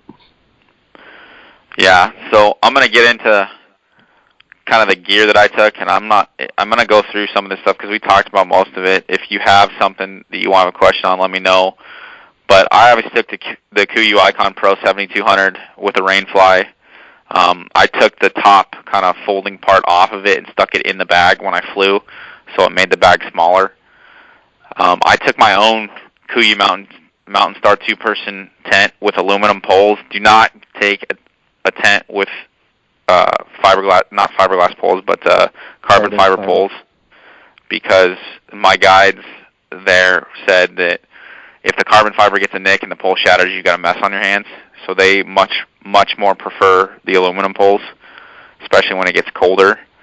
And I took my own tent, and I would encourage everyone to take their own tent on any hunts like this, because the guides provide you with great gear as best you can. Tavis has a bunch of Mountain Star 2-person tents, but you don't know what the person before you did in that tent or did to that tent. And so the last thing you want to get in a rainstorm and have water dripping on you in your tent on the very first day of your sheep hunt. So if you can prevent stuff like that by taking your own gear, I would definitely encourage you to take your own gear. I took a Thermarest sleeping pad. Worked great. It was good. I didn't need an insulated pad or anything like that. Jay, I took your Montbell 0-degree bag. I still got it. Was perfect for what I needed. I didn't need a 0-degree bag by any means, but that's what I had. I took my wife's 1250s. I took STS 65 spotting scope. I had the marsupial vinyl harness, which worked good for me. Leopold 1200 rangefinder with the true ballistic range. Obviously, everything nowadays, you guys all got that stuff dialed in that has the angle compensation. My trekking poles were carbon fiber trekking poles. I took a Gold Zero Nomad 14 solar charger, and it worked great for me. I'm guessing that Chase and you, Kevin, you guys are going to take something with a little more juice to it based on all the stuff you guys got to power up and power down. And then headlamps, I had a Petzl Actic and a Petzl Reactic that I took. Chase, you put something out there about satellite devices, and we talked. I took an Iridium Go. Worked great for me. Texting was awesome. The thing that, talking on a phone, it was kind of a delay, so you just kind of had to let someone say something, and then you heard it, and then you delayed your response a little bit back to them, but it worked good. Make sure you guys got some roll top dry bags, whether it be roll top or zip dry bags, just to kind of keep your change of clothes in and things like that, to keep it from getting wet. I took a platinum. Brian. Go for it. Those, like I put my sleeping bag. I have zip or the KUIU roll top bags basically for, I have one for my food. I have one for my sleeping bag. I have one for my clothes stuff. Did you compartmentalize your stuff like that, or did you just throw everything in one bag? No, I had 3 or 4 bags with everything kind of spread out into it, and I try to keep things into it just to keep stuff from getting wet. Okay. Take some sort of an aluminum cup with you because you're going to use it a lot. It's going to be your best friend, whether you're eating top ramen or drinking coffee or hot chocolate or whatever it is you like to drink. And then make sure you have a butt pad, some sort of Thermarest butt pad. It acts as kind of a doormat to your tent, as well as you want to have it with you all the time, because when you're sitting in glass and whatever you're sitting on is usually going to be wet, so it kind of gives you that little extra protection. And I would try and take a butt pad that's like 18 by 18 or 24 by 24, a little bigger than kind of what we're normally used to taking on hunts.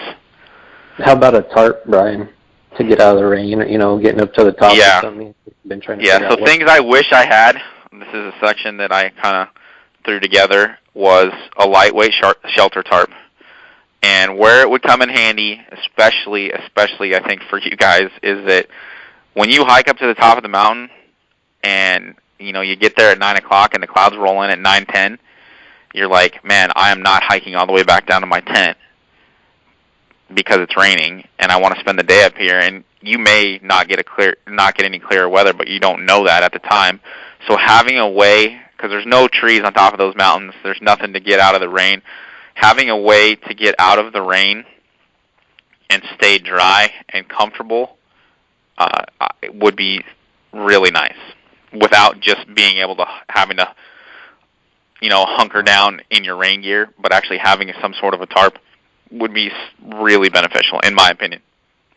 Okay. So that was something I wish I had. Have you done any research on specific ones you would get, Brian? I haven't. I looked at them, but I don't have any reason. I don't have a trip plan, so I haven't looked to buy one right now. But Hillberg makes one. There's a whole bunch of different companies that make them. So find one that fits your desire and fits your size and kind of your weight. I think they're all pretty solid out there, so you're just going to have to kind of look and figure out which one you like. So I don't have a recommendation on one, so to say. Larger butt pad, so I told you guys I think a 24-inch by 24-inch butt pad would be good. I would have liked to have had the Yukon Pro Gloves, so a heavier weight glove for me. My own pocket rocket, so my own cooking thing that I can cook. Whatever cup you buy, make sure you can directly put that on the heat and cook on that, because you're not going to carry a pot and then dump it into a cup. You're just going to have a cup that you cook everything on. My guide had a Helinox chair, which is a luxury item in my opinion, but man, when you're back at camp, or when he was like having to cape out the sheep and cape out the caribou hides, it was really nice for him to be able to sit in a chair and have a backrest and back support there, and they're super lightweight. It's obviously not something you're going to hike up on the mountain with, but in camp, I think it had to have saved his back and made him way more comfortable when he's, turning ears and turning lips and then turning the hooves on my sheep, because I did a life-size mount. So if it's something that you have extra weight on, then it's something that is a kind of a luxury item. And then I only took one shirt, and so I added to take another shirt. Gotcha. And then, go ahead. Same size shirt, 145. Yeah, that's all I needed. I didn't need anything more than that. As far as food is concerned, in my opinion, Tavis has just about everything you need. The one thing for me that I will always take on every hunt like this is I like coffee, and more than one cup of coffee a day, especially when it's cold and I'm socked in a tent. So for me, Trader Joe's makes a freeze-dried instant coffee that comes in individual packs that already has cream and sugar in it that is a million times better than Starbucks. It's slightly... Isn't that what Dall likes? Yeah, it's freaking incredible. It's way better than Starbucks coffee. So it's a little bit bigger package, but very minimally bigger, and it's, in my opinion, it's worth it. It's worth it completely. It is so much better. And then I took Costco trail mix, and I added like 7 bags of freaking peanut M&Ms to it, and then broke them into 1 bag a day for the whole time I was there, and I really enjoyed my peanut M&M trail mix when I was there. That was your one luxury that you looked forward to every day? Oh man, it was good. Tavis has all the freaking candy bars and stuff you could want to have, but for me, that was just something that I enjoyed. I heard Tavis does airdrops. Did you get an airdrop? I didn't get an airdrop. Tavis, and which I'm a little bummed out about, because Tavis's airdrops are pretty epic, especially when it comes with a homemade hot steaming apple pie getting dropped out of a plane when you're hungry, or a dozen chocolate chip cookies that are gone before they hit the ground type of deal. So he does an airdrop usually somewhere around day 8 or day 9, depending on your circumstances, and it usually comes with some sort of amazingly good home-baked apple pie or cookies or something. So those are pretty legit, and if you needed something additional, you could always get a hold of Tavis that way. And obviously, Chase and Kevin, you guys are going to be knocking stuff down. So my guess is, at some point in time, you know, you're going to see the plane. So you'll be when they call the plane in to come get out whatever you guys have knocked down. They can obviously bring a few extra things if you needed them to bring something. So, like, because you guys got some tags to fill. What's that? So me and Chase, you know, we're really wanting to document this hunt and take a lot of extra stuff that, you know, the typical guy isn't going to take. So we're really trying to do this the smart way, you know, with saying, you know, and weather permitting and all that stuff. Say he was planning on day 8 or 9 coming in and doing an airdrop. Did you plan and pack food for like 13 days, or how many days did you leave base camp with in your pack for food wise? I had 8 days of food in my pack. Okay. And Brian, I have a question. You say Tavis has all the Mountain House meals. He has candy bars. He has all that kind of stuff. I know that most hunters just show up and they go in and they pick out all their food, and he has all that stuff. But what if you show up there and it's not the Mountain House that you like? You know, there's obviously... Jay, he's got a storeroom. I mean, he has a storeroom there that has cases of Mountain House meals. So, I mean, and it's not like one flavor. At least that was not my experience. And Jay, you're gonna get the pick of the pantry because no one will have been there yet. So right. All the gear that he has will be there. So, I mean, Chase and Kevin are going to be at the tail end, so some things may be dwindled down a little bit. But, I mean, they had all of the stuff that I would have wanted to have to eat as far as main meals. If there's some particular meal that you really enjoy, you know, by all means, bring it. But, you know, they had, for me, up on those hunts, the Mountain House meals that I enjoyed the most, by far, was chicken and rice, because it's a huge portion with a lot of calories and a lot of carbs. And then biscuits and gravy every once in a while was really good, just because I like those particular things, and beef stroganoff. Those are the ones for me that I enjoy. But he had chicken, or pasta primavera with chicken, which was really good. I mean, he had all sorts of... I didn't eat a Mountain House meal that I didn't like.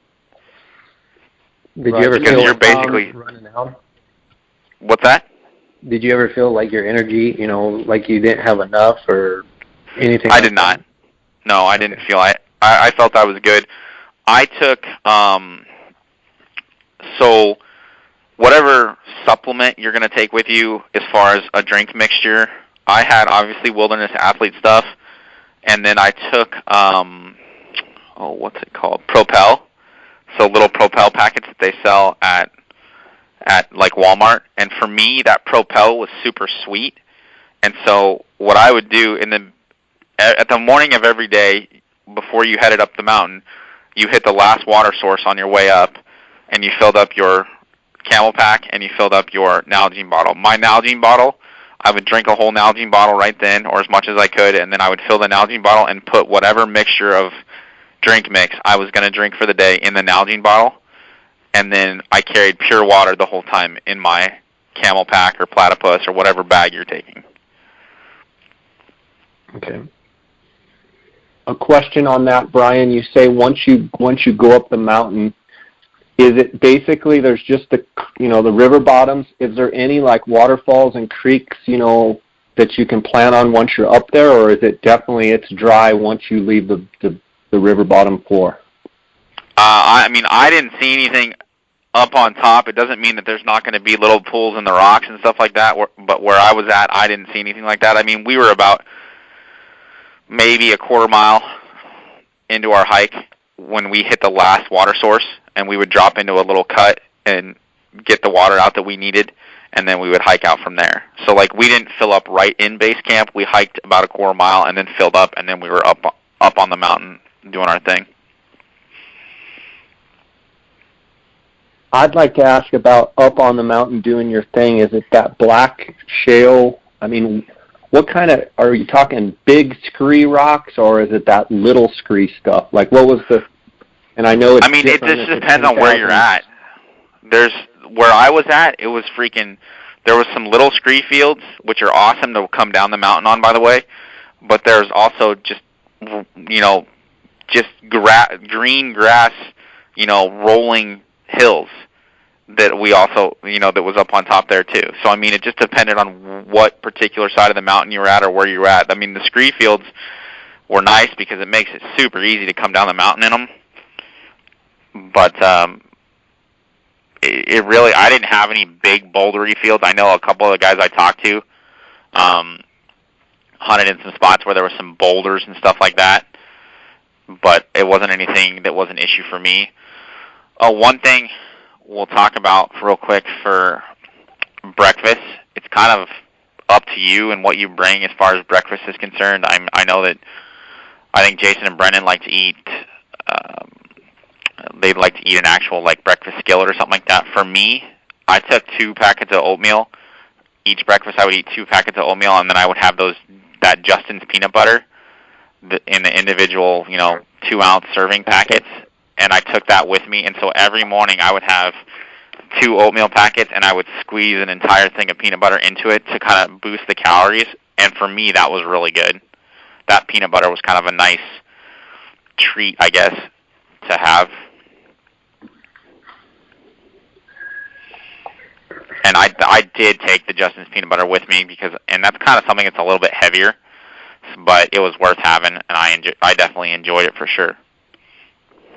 Did you mess with the hazelnut or the honey, or did you just eat the regular peanut butter? I tried it all, but I just ended up taking the flat peanut butter because I was just looking for calories, and the peanut butter was just as good as anything else, and nothing else. I would have taken a different one if it jumped out at me and I was like, oh man, I really like that.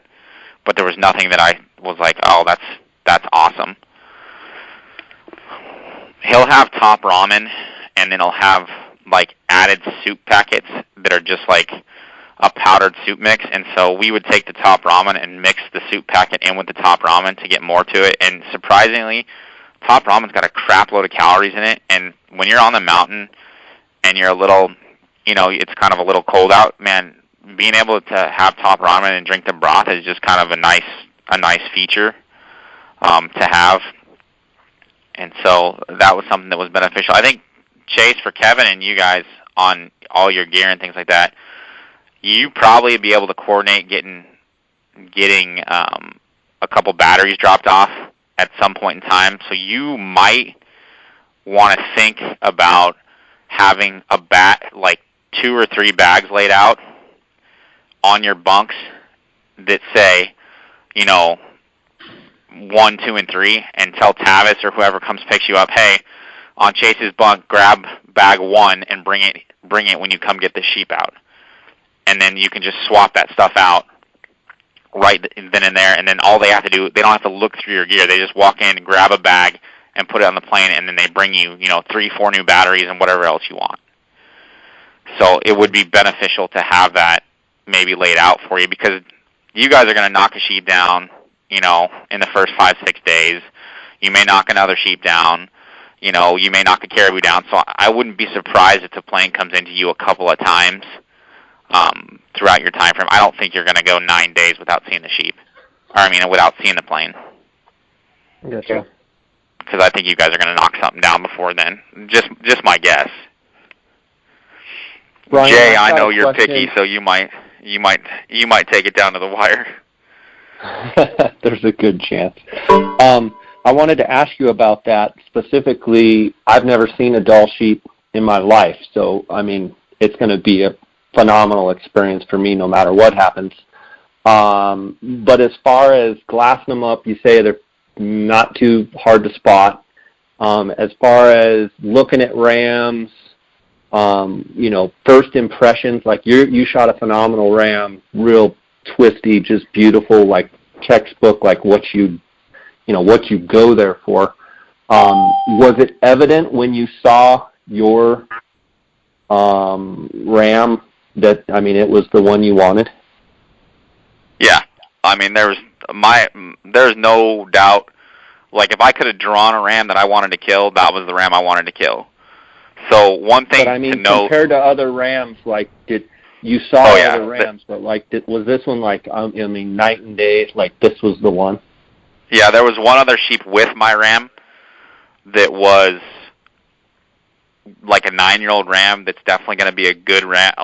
He's definitely going to be a shooter ram this year. That was just a different formation. But, I mean, I watched my sheep for 3 days before I killed him. And, I mean, I had him at 200 yards. I had him at 75 yards.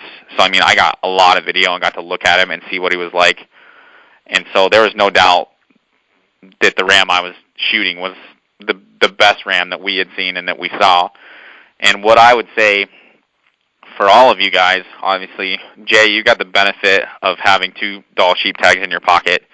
And over there in the Northwest Territories, you're really looking for a long ram that's not going to have, they don't have incredible bases. They're not Alaska sheep.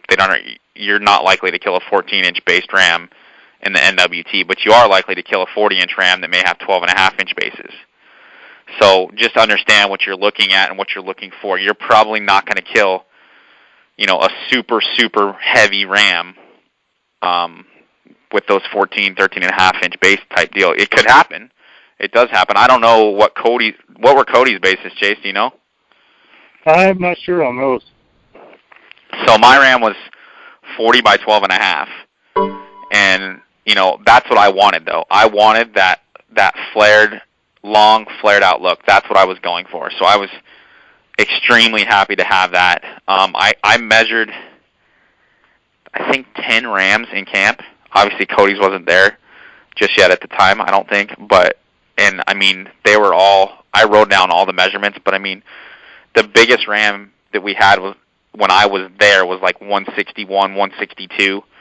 And they were all in that 36 to 40-inch type range. So, I mean, you're looking for a ram that's going to be in that 155 to 160, but you're really hunting for a look and an age more than anything. So, I mean, I would kind of factor that in. I mean, I wanted the long, flared out ram is what I was going for. I much rather kill that than a ram that had 13.5-inch bases but was broomed off 4 inches. So, I mean, I got what I wanted. And for you, Jay, I mean, I think that that's what you should be looking for over there, and then going for the heavier ram when you go to the Chugach. But, I mean, for Chase and Kevin, obviously you guys got to figure out, what type of sheep you're looking for and who's going to do what. But I'm sure you guys will get it all figured out. From a spookiness standpoint, Brian, compared to animals that we've all hunted in the lower 48 here, I mean, what was your impression of most of the Dall sheep? I think you're going to be able to get within rifle range of the sheep without a problem. It didn't feel like to me that was an issue. So I didn't think that they were crazy skittish. So they gave you the opportunities to get within range. And I mean, as long as you're above them, you seem to be able to get away with a lot more.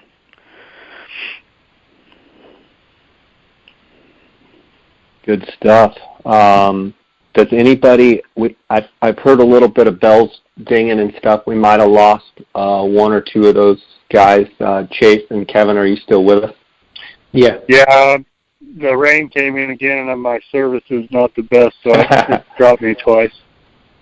No sweat, no sweat. Do you guys have any final questions, any last comments, anything you want to ask Brian or me or anything you want to say? This has been a very informative podcast, and feel free to take as much time if you've got questions or what have you. I got a quick one real quick, because I keep bringing it up, but me and Chase are planning on taking so much stuff, any pack surprises and weight-wise.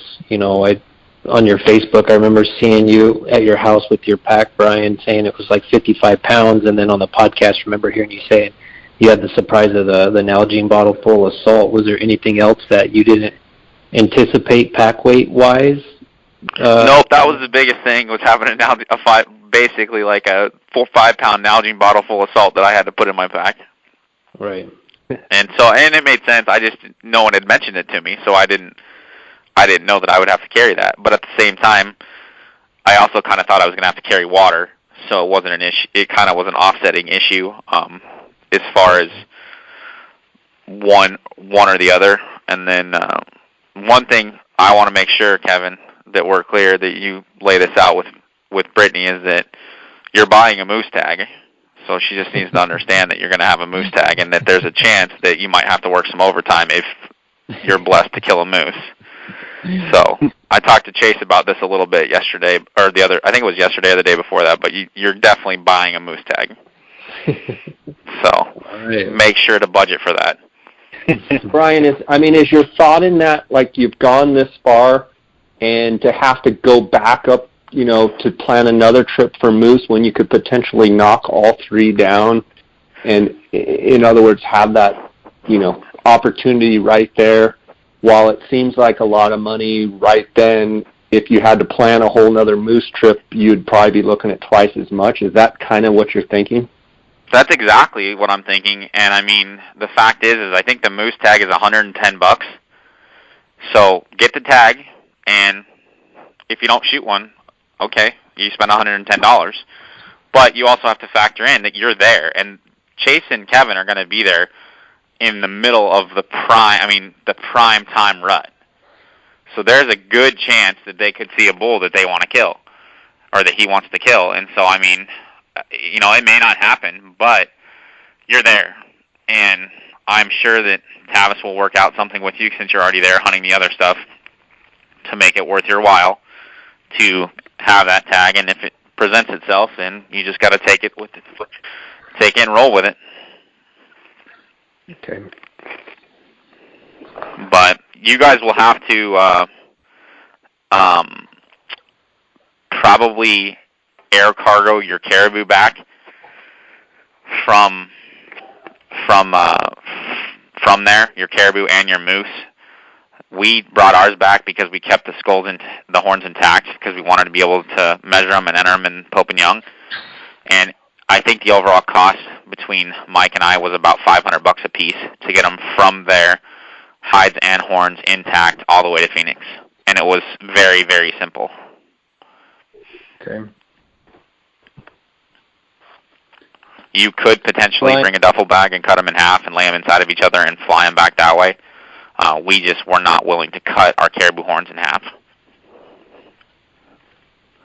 Brian, I have a question. What was your experience as far as density? Obviously, every drainage is different there. How many Dall sheep, rams, ewes, lambs would you see about every day? Well, every spot is going to be different. Because I flew into base camp with 4 guys that, we're all still good friends now, and each one of us had a varied experience of our hunt. And I would probably see 20 sheep a day to up to 30 some days, and other guys were seeing, 3 to 5. So it just depends on kind of figuring them out, where they're at. I think that you're going to see sheep every day, and Jay, it may take a couple days like anything to figure out for you where the sheep are at and where the better rams are at, but I think that suits you well because you enjoy kind of the exploratory aspect of it, and you're there long enough. I think that Chase and Kevin are probably going to hit the ground running because those guys will have been in those drainages and been hunting those mountains and kind of know what sheep are where and what sheep got away from them, and they probably have an idea, hey, let's maybe go look over here and look for this ram that I saw with my second hunter, but we could never get on, and he looked like a pretty good one or something of that nature. As far as being picky, Brian, 10 days, depending on weather, I mean, you could potentially lose a couple days to weather. I mean, they try and harvest 10-year-old rams and older. I mean, is it even feasible that you come across a 10-year-old ram that maybe isn't real flared out or what have you, and you say, hey, I want to keep hunting, and the guide wants to throw you off the mountain, and Well, I mean, hopefully that doesn't happen. I mean, if you get on a ram that's 10 years old, they're going to want you to shoot it. That's pretty standard, unless the ram has one horn or something crazy of that nature. But you'll have to work that out with your guide and kind of figure that out. But if they get a ram that's 10 years old, because they're really hunting for the experience, and that's something that that's really important to Tavis. But I mean, it ultimately is your hunt. But just understand, that a 10-year-old ram is a hard thing to find, and hopefully you'll find that 10-year-old ram that kind of fits your bill and what you're looking for in a ram. And I think that odds of you finding a 10-year-old ram that you really didn't like, unless you had like a broken horn or missing 6 inches of horn on one thing, I don't think are very, very likely. Yeah. Okay. Because I mean, even a 38-inch long horn ram that flares looks impressive.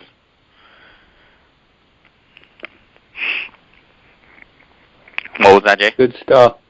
Good stuff. Any more questions from Chase and Kevin? You guys got any more comments or questions? I just got one. How did you get in contact with the hunters that were before you, Brian?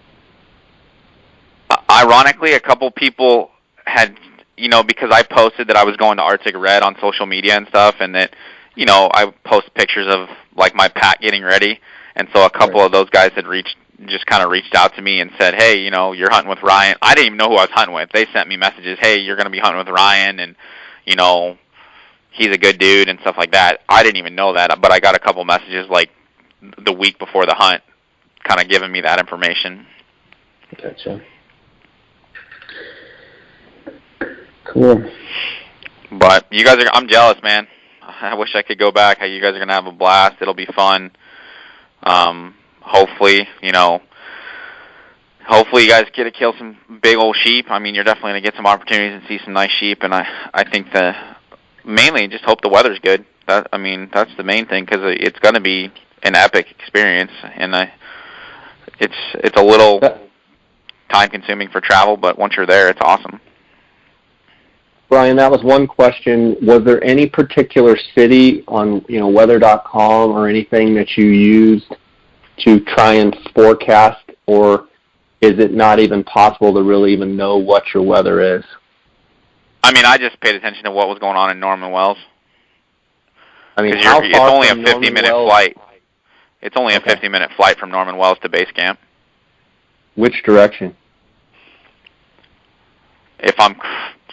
I believe it's west. Okay. They're basically at the mouth of the Arctic Red. Yeah. Okay. Well, good stuff. Guys, do you have anything else to add there? No, that's all good stuff, Brian. Thank you. Yeah. Yeah, man. Have fun up there. Enjoy that weather up there. And if you guys have any other questions, you got the number. Just give me a call. Yeah, and Chase and Kevin, between now and then, do you guys have any hunts that you're going to be going on, or are there any videos coming out on your YouTube channel that the listeners should be, checking out or anticipating? Yeah, we don't have any hunts between now and then, but we've had hunts the last couple months, and we're actually going to do a little YouTube series probably in early July, first couple weeks of July. Going to call it Season 4.5. Got Brittany's buffalo hunt.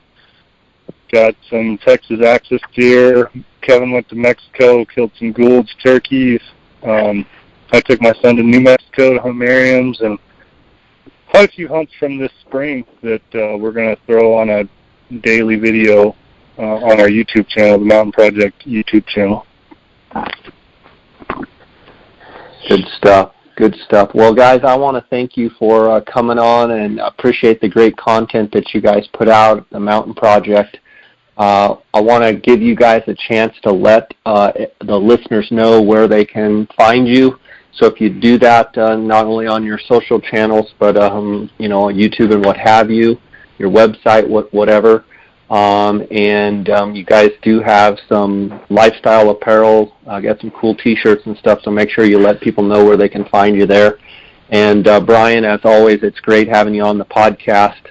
And I'll link up all of you guys' information on the show notes of this podcast as well.